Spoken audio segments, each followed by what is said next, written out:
Et pour parler de ce sommet, Mustapha Tossa est en direct avec nous depuis Paris. Il est journaliste éditorialiste. Bonjour.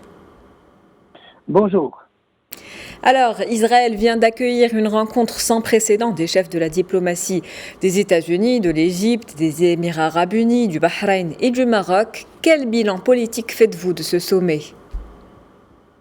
En fait, il s'agit d'une démonstration de force entre Américains, Israéliens et certains pays arabes à l'égard de ce qui est convenu d'appeler en ce moment l'ennemi commun de la région, à savoir l'Iran.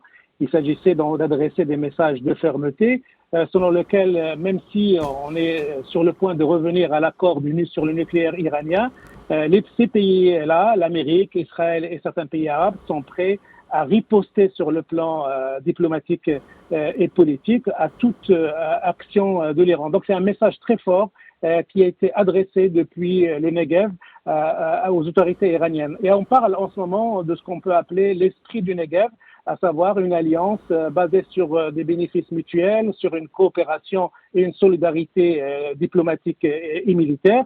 Et l'ambition des organisateurs de ce sommet, c'est qu'il soit pérennisé et qu'il se tienne à chaque période et que ça soit une alliance qui soit ouverte aussi à d'autres pays pour rejoindre cet esprit du Negev.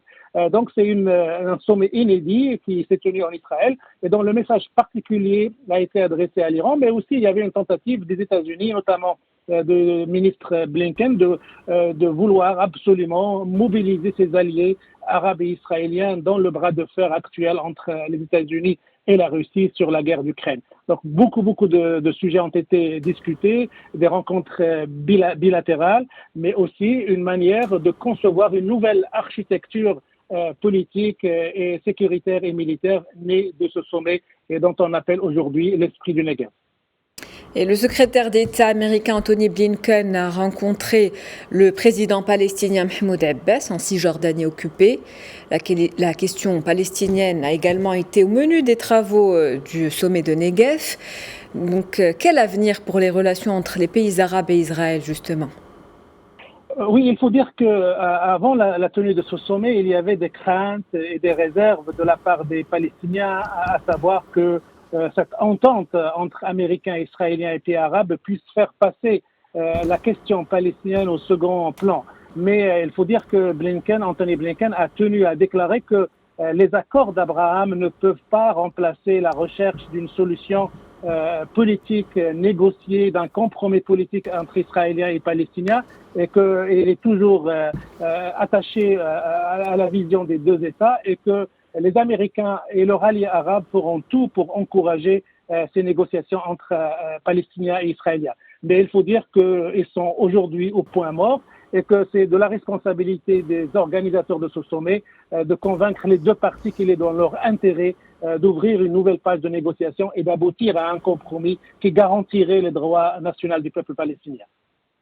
Antony Blinken devra se rendre au Maroc et en Algérie. Quels sont les enjeux de la visite de Blinken au Maghreb ?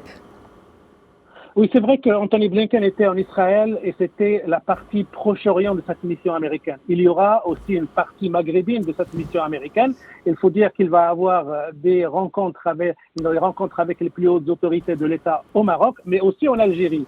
Et cette rencontre avec les Algériens intervient après la reconnaissance par l'Espagne de l'option de l'autonomie, après la reconnaissance d'un certain nombre de pays européens, arabes, africains de cette option d'autonomie. Et il s'agit pour les Américains de convaincre les autorités algériennes qu'il faut qu'ils se mettent au diapason de la volonté internationale pour régler ce problème du Sahara. Donc on s'attend à ce qu'il y ait une forme de pression américaine sur les autorités algériennes pour les convaincre qu'il est dans leur intérêt et dans l'intérêt de la région qu'il y ait une entente et un compromis politique sur la région et qu'il faut absolument soutenir l'option d'autonomie proposée par le Maroc comme solution de sortie de crise de ce différend qui maintenant dépasse les 40 ans d'existence.